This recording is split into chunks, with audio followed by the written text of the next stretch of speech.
इथे माझे पोहे रेडी झालेले आहेत आणि मी माझ्या मिस्टरांना पोहे देत आहे। तर ते टिफिन तर नाही घेऊन जात, तर म्हणून मग मी त्यांना पोहे आणि चहा देते आणि त्याचबरोबर माझ्या लहान मुलालाही भरून घेणार इकडे। तर इथे आमचा नाश्ता झालेला आहे आणि लगेच मी इथे लंचची तयारी सुरू केलेली आहे। तर इथे मी पीठ मळून घेते, कारण माझ्या मोठ्या मुलाला पोहे असे फारसे आवडत नाही। तर मग मी त्याच्यासाठी इथे चपाती करेन आणि मसाल्याचा पराठा पण बनवून घेईन आणि चपात्याही बनवून घेईन।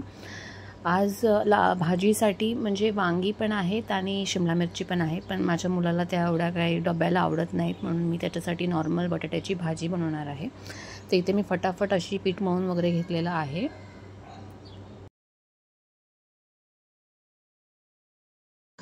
नाश्ता वगैरे झाल्यानंतर चहाच्या भांडी वगैरे सगळ्या पडतात, तर त्या पण सगळ्या मी एका बाजूला स्वच्छ धुवून घेते, कारण नंतर मग आपण जितकं ठेवत जाणार तितका तो पसाराही वाढत जातो। आणि माझ्या घरात मेड नाही आहे, मीच करते, तर मी फटाफट ठेवतच नाही काय, म्हणजे मला ते क्लटर फ्री आवडतं सगळं, ओटा वगैरे। तर मी लगेच साईड बाय साईड सायमल्टेनियसली सगळं काय वॉश करून घेते।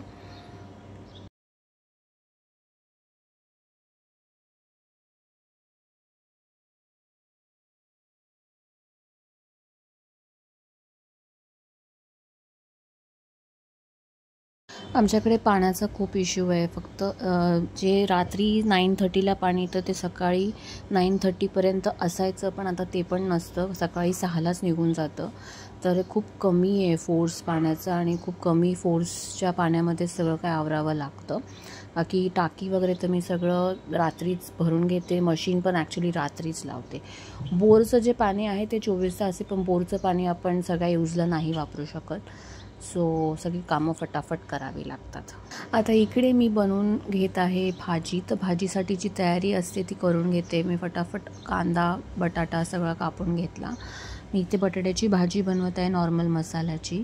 तर इथे मी कांदा वगैरे कापून घेत आहे, त्याचसोबत मी बटाटे पण फटाफट कापून घेते आणि आता ती भाजी मी थोड्या वेळाने करणार। हे सगळं आवरून झाल्यावरती मी बटाट्याच्या भाजीमध्ये टोमॅटो पण घालते। बरीच लोकं घालत पण नसतील, म्हणजे ही मी बॉईल केलेली नाही करत आहे, मी मसाल्याची करते, म्हणून टोमॅटो खूप छान लागतो बटाट्याच्या भाजीमध्ये। माझ्या मुलाला असंच आवडतं, तर मी अशी टोमॅटो पण टाकते। आणि जी आपण पोह्याला कढई वापरलेली त्याच कढईमध्ये मी आता बटाट्याची भाजी करणार आहे, कारण भांडीही जास्त पडून देण्यात काय अर्थ नसतो, शेवटी मलाच घासावी लागतात, म्हणून मी त्याच कढईमध्ये मी इथे बनवून घेतली बटाट्याची भाजी। बटाट्याची भाजी पण नॉर्मल आपण लसणाची फोडणी देतो, जिरं मोहरी कढीपत्ता कांदा टोमॅटो घालून मी चांगली ही भाजी बनवून घेतली। त्यानंतर नॉर्मल जे मसाले असतात, हळद मीठ धनिया जिरा पावडर हे सगळं टाकलं मी आणि बटाट्याची भाजी मी बनवून घेतली।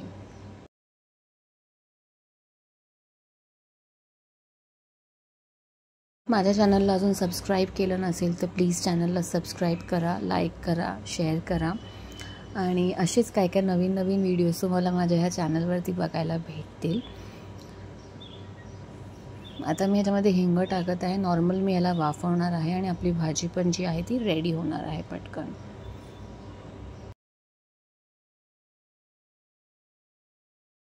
तर इथे जी आहे ती आपली भाजी एकीकडे होती आणि मी आता दुसरीकडे लगेच चपाती करायला घेतलेली आहे। तुम्ही विचार करत असाल तर मी पोळपाट का नाही वापरत, तर माझं पोळपाट जे आहे ते पुष्कळ जड आहे, तर म्हणून मी ओटा जो आहे तो आधी स्वच्छ करते, सुकवते त्याला आणि तिथेच मी चपात्या करते। मी लवकरात लवकर छोटा पोळपाट घेणार आहे, पण ॲक्च्युली मोठा पोळपाट एवढा चांगला आहे ना, माझ्या सासूचा आहे तो, ॲक्च्युली त्यांनी पुण्याहून घेतला होता तुळशीबागेतनं आणि तो खूप जड आहे आणि त्याला जवळजवळ 30 वर्ष झालेली आहेत, पण तो खूप मस्त आहे, पण तो खूप हेवी आहे म्हणून आणि तो सतऱ्यांदा उचलायला वगैरे खूप जड जातो, म्हणून मी ते नॉर्मली ओट्यावरती ओटा स्वच्छ करूनच मी चपात्या लाटते। तर इथे मी तो मसाल्याचा पराठा रेडी केलेला आहे आयांसाठी, माझ्या मोठ्या मुलासाठी, कारण त्याला पोहे काय आवडत नाही तेवढे, तर म्हणून मग मी ते रेडी केलं आणि बाकी मग मी चपात्या पण तशाच सायमल्टेनियसली सगळ्या रेडी करून घेतल्या। लंचला फक्त आम्ही दोघंच असतो, म्हणून मग जास्त असं काय मी चपात्या नाही करत। आणि माझ्या मिस्टरांना शुगर आहे, म्हणून मी त्यांच्यासाठी पीठ आहे ते वेगळं वापरते, खपली गव्हाचं, तर ते रात्री येतील तेव्हा रात्री त्यांना डिनरला मी तेच वापरणार. आमच्यासाठी मी या नॉर्मल पिठाच्या करते, कारण आयांशला ती काय आवडत नाही त्या पिठाच्या चपात्या. आणि इथे हा जो पराठा असतो तर आयांशला नेहमी चहा आवडतो. त्याचसोबत इथे मी टोमॅटोची हे केलं आहे, टोमॅटोचं सार केलेलं आहे. थँक्यू सो मच माझा हा व्हिडिओ बघण्याबद्दल. Thanks for watching. परत भेटूया